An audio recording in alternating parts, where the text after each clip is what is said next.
എല്ലാവർക്കും നമസ്കാരം. ഇന്നത്തെ വീഡിയോ ഒരു ഇൻഫോർമേറ്റീവ് വീഡിയോ ആണ്. ഇന്ന് നമ്മളുടെ വിഷയം എന്ന് പറയുന്നത് ട്രാക്ടറാണ്. Agricultural tractor. ട്രാക്ടറിനെ എപ്പോഴും ഒരു കർഷകൻ്റെ ഏറ്റവും അടുത്ത മിത്രമായിട്ട് സൂചിപ്പിക്കാനാണ് ഞാൻ ആഗ്രഹിക്കുന്നത്. സാധാരണഗതിയിൽ കൂടുതൽ കൃഷിയുള്ള സ്ഥലങ്ങളിലാണ് കൂടുതൽ ട്രാക്ടറുകൾ ഉണ്ടാവാറുള്ളത്. ട്രാക്ടറുകൾക്കെതിരെ സമരം നടന്ന ചരിത്രമുള്ള നാടാണ് നമ്മുടേത്. അന്ന് കർഷകർക്ക് വേണ്ടിയായിരുന്നു സമരം ചെയ്തതെങ്കിൽ ഇന്ന് കർഷകർ ട്രാക്ടറുമായാണ് റോഡിൽ സമരത്തിനിറങ്ങുന്നത്.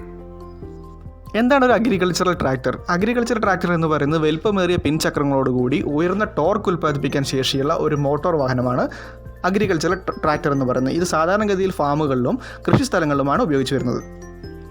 ഒരു സാധാരണ വാഹനവും ട്രാക്ടറും തമ്മിൽ എങ്ങനെ വ്യത്യാസപ്പെട്ടിരുന്നു ചോദിച്ചു കഴിഞ്ഞാൽ ട്രാക്ടറിന് ഒരുപാട് ഫീച്ചേഴ്സ് മാറ്റങ്ങളുണ്ട്. ട്രാക്ടർ എന്ന് പറഞ്ഞത് എപ്പോഴും ഉയർന്ന ടോർക്കും കുറഞ്ഞ വേഗതയിലും പോകാൻ വേണ്ടി ഡിസൈൻ ചെയ്തിരുന്ന ഒരു മെഷീനാണ്.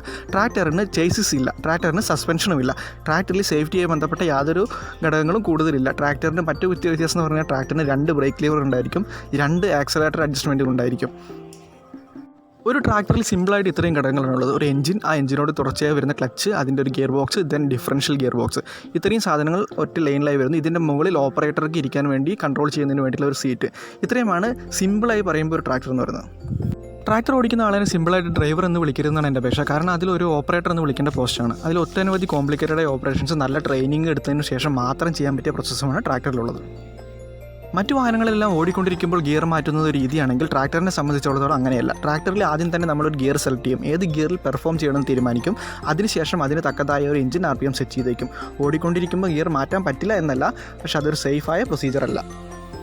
ട്രാക്ടറുകൾ വിവിധ തരത്തിലുണ്ട്. ഒരു മിനിമം 18 HP മുതൽ അങ്ങോട്ട് 120 HP വരെയ്ക്കും അതിൽ മീതെയുള്ള പവറുള്ള ട്രാക്ടറുകൾ അവൈലബിൾ ആണ്. സാധാരണയായി 3 സിലിണ്ടർ 4 സിലിണ്ടർ എഞ്ചിനുകളിലാണ് ട്രാക്ടർ ഉള്ളത്. അതുകൂടാതെ തന്നെ ട്വിൻ സിലിണ്ടർ എഞ്ചിനിലും സിംഗിൾ സിലിണ്ടർ എഞ്ചിനിലും ട്രാക്ടറുകളുണ്ട്. സാധാരണഗതിയിൽ ട്രാക്ടറിൻ്റെ പവർ എക്സ്പ്രസ് ചെയ്യുന്നത് HP-യിലാണ്. എത്ര ഹോഴ്സ് പവറിൻ്റെ എഞ്ചിൻ, എത്ര PTO ഔട്ട്പുട്ട് കിട്ടും, അങ്ങനെ കണക്കുകൾ ബേസ് ചെയ്തിട്ടാണ് ട്രാക്ടറിൻ്റെ പവർ എക്സ്പ്രസ് ചെയ്യുന്നത്.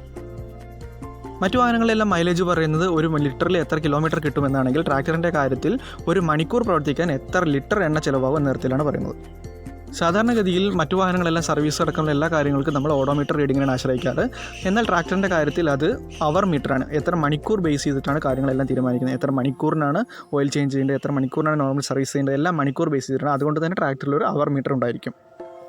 ഇനി നമുക്ക് ട്രാക്ടറിൻ്റെ വിലയെക്കുറിച്ച് സംസാരിക്കാം. ട്രാക്ടറിൻ്റെ ഒരു മിനിമം കോസ്റ്റ് എന്ന് പറയുന്നത് ഏറ്റവും ചെറിയ മോഡൽ ഒരു 4.5 lakhs ആരംഭിച്ച് 10 lakhോ അതിൽ മീതേക്കോ ഓരോ മോഡലിനും അതിൻ്റെ സ്പെസിഫിക്കേഷൻ അനുസരിച്ച് മാറി വരാം. ട്രാക്ടറിൻ്റെ ലീഗൽ സീറ്റിംഗ് കപ്പാസിറ്റി എന്ന് പറയുന്നത് ഒരു പേഴ്സണാണ്. ഒന്നിൽ കൂടുതൽ ആളുകൾ യാത്ര ചെയ്യുന്നത് നിയമപരമായി കുറ്റകരം എന്ന് മാത്രമല്ല വളരെ ഡേഞ്ചറസ് ആയിട്ടുള്ള ആക്ടിവിറ്റിയാണ്. ട്രാക്ടറിൽ ഒട്ടനവധി ഇംപ്ലിമെൻറ്റ്സ്, അതായത് ഉപകരണങ്ങൾ ഘടിപ്പിച്ച് പ്രവർത്തിപ്പിക്കാൻ സാധിക്കും. ഒരു ഉദാഹരണ സഹിതം വ്യക്തമാക്കാം. ഇപ്പോൾ നമ്മൾ ചെയ്യുന്നത് നെൽകൃഷിയാണെന്ന് ചോദിച്ചോ. അപ്പോൾ ആദ്യത്തെ പടവ് എന്ന് പറയുന്നത് കലപ്പ കൊണ്ട് നിലവിടണം, അതിൽ കലപ്പ അറ്റാച്ച് ചെയ്യാം. അത് കഴിഞ്ഞ് പുല്ലിറക്കണം, പുല്ലിറക്കാനുള്ള ബണ്ട് ഫോർമർ അറ്റാച്ച് ചെയ്യാം. ഇത് കഴിഞ്ഞ് വിത്തിറക്കണം, വിത്തിറക്കാനുള്ള റൈസ് സീഡർ അറ്റാച്ച് ചെയ്യാം. ഇത് കഴിഞ്ഞ് നെല്ലെല്ലാം റെഡിയായി കഴിഞ്ഞാൽ നെല്ല് കൊയ്യണം, അതിനുവേണ്ടിയുള്ള കമ്പൈൻ ഹാർവസ്റ്റർ അറ്റാച്ച് ചെയ്യാം. ഇത് കഴിഞ്ഞ് വൈക്കോൽ ബാക്കി വരും, വൈക്കോൽ കെട്ടാനുള്ള ബെയിലർ അറ്റാച്ച്. ഇതൊന്നും അല്ലാതെ തന്നെ പല ഉപകരണങ്ങളുടെ സഹായത്തോടെ ട്രാക്ടറിന് ഒരു ക്രെയിനായോ അതുപോലെ തന്നെ JCBയുടെ പർപ്പസിനായോ എല്ലാം ഉപയോഗിക്കാൻ സാധിക്കും. ഇതൊന്നും അല്ലാത്ത വലിയൊരു പ്രത്യേകത എന്ന് പറയുന്നത് ട്രാക്ടർ സാധാരണ ലൈസൻസ് വെച്ച് ഓടിക്കാൻ സാധിക്കില്ല. ട്രാക്ടറിന് തനിയെ ട്രാക്ടർ ലൈസൻസ് എന്നൊരു കാറ്റഗറി തന്നെ നിലവിലുണ്ട്. ട്രാക്ടറും അതിൽ പിടിപ്പിച്ചിരിക്കുന്ന പെട്ടിയും ഉപയോഗിച്ചുകൊണ്ട് നമുക്ക് കൃഷിയുമായി ബന്ധപ്പെട്ട സാധനങ്ങൾ മാത്രമേ ട്രാൻസ്പോർട്ട് ചെയ്യാൻ സാധിക്കുള്ളൂ. അതിനെ ഒരിക്കലും കൊമേഴ്ഷ്യൽ പർപ്പസിന് വേണ്ടി ഉപയോഗിക്കുന്നതിന് നമ്മുടെ നിയമം അനുവദിക്കുന്നില്ല. ഇനി നമുക്ക് ഉപജീവനത്തിനായി ട്രാക്ടർ ഉപയോഗിച്ചാൽ അത് ലാഭകരമാണോ എന്ന് അന്വേഷിക്കാം. ട്രാക്ടറിന് സാധാരണഗതിയിൽ ഇപ്പോൾ നിലവിൽ നമ്മുടെ നാട്ടിലെ നിരക്ക് എന്ന് പറയുന്നത് കണ്ടം പൂട്ടാൻ ഒരു മണിക്കൂറിന് 800 രൂപയാണ്.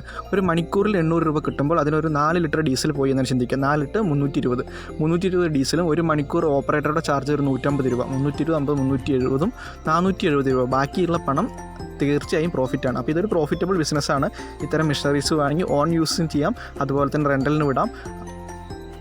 ട്രാക്ടറിൻ്റെ കാർഷിക മേഖലയിൽ ഇത്ര തന്നെ ഇമ്പോർട്ടൻസ് ഉള്ളതുകൊണ്ട് തന്നെ കേന്ദ്ര ഗവൺമെൻറ് സംസ്ഥാന ഗവൺമെൻറ് നിരവധി തരത്തിലുള്ള സബ്സിഡി ഇതിന് നൽകുന്നുണ്ട്. നിലവിൽ ഒരു 6 ലക്ഷം രൂപയുടെ ട്രാക്ടർ മേടിക്കുകയാണെങ്കിൽ നിങ്ങൾക്ക് 40% 2,40,000, 50% 3 ലക്ഷം, അതായത് ഒരു മെഷീൻ്റെ ടോട്ടൽ വിലയുടെ 40% or 50% വരെയ്ക്ക് നിങ്ങൾക്ക് സബ്സിഡിയായി കിട്ടുന്നതാണ്.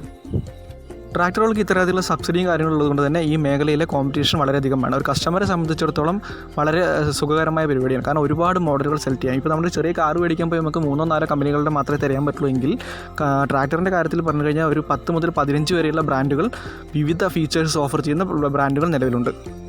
നമ്മുടെ കേരള ഗവൺമെൻറ്റിൻ്റെ ഉടമസ്ഥയിലുള്ള ക്യാംകോ എന്ന് പറയുന്ന കമ്പനിയും കേരളത്തിൽ നിന്ന് ട്രാക്ടർ ഉൽപ്പാദിപ്പിക്കുന്നുണ്ട്. മിനി ട്രാക്ടറുകളാണ് അവർ ചെയ്യുന്നത്.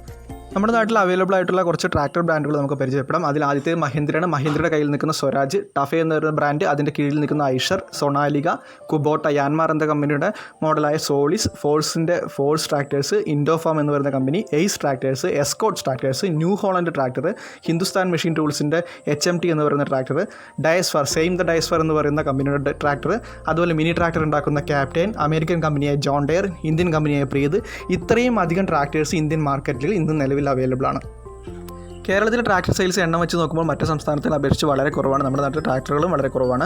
കേരളത്തിൽ ഏറ്റവും കൂടുതൽ ട്രാക്ടർ സെയിൽസ് നടക്കുന്നത് തൃശ്ശൂർ, പാലക്കാട്, അതുപോലെ മലപ്പുറം ജില്ലകളിലാണ്. കേരളത്തിലെ ട്രാക്ടർ ഓണേഴ്സ് ഏറ്റവും കൂടുതൽ അഭിമുഖീകരിക്കുന്ന പ്രശ്നം എന്ന് പറഞ്ഞാൽ അവർക്ക് ഡ്രൈവർമാരെ അല്ലെങ്കിൽ ഓപ്പറേറ്റർമാരെ കിട്ടാത്തതാണ്. നമ്മുടെ യുവത്വത്തിന് അറിവില്ലാത്തത് കൊണ്ടാണോ എന്ന് എനിക്കറിയില്ല. ഒരു മണിക്കൂറിന് 125 മുതൽ 150 രൂപ വരെ സമ്പാദിക്കാൻ പറ്റുന്ന ഒരു ജോലിയാണ് ട്രാക്ടർ ഓപ്പറേറ്റർ എന്ന് പറയുന്നത്. അധ്വാനിക്കാനുള്ള മനസ്സുണ്ടെങ്കിൽ നമുക്ക് ആർക്കും ചെയ്യാൻ പറ്റിയ പ്രക്രിയയാണ്. അപ്പോൾ എല്ലാവർക്കും നന്ദി, നമസ്കാരം.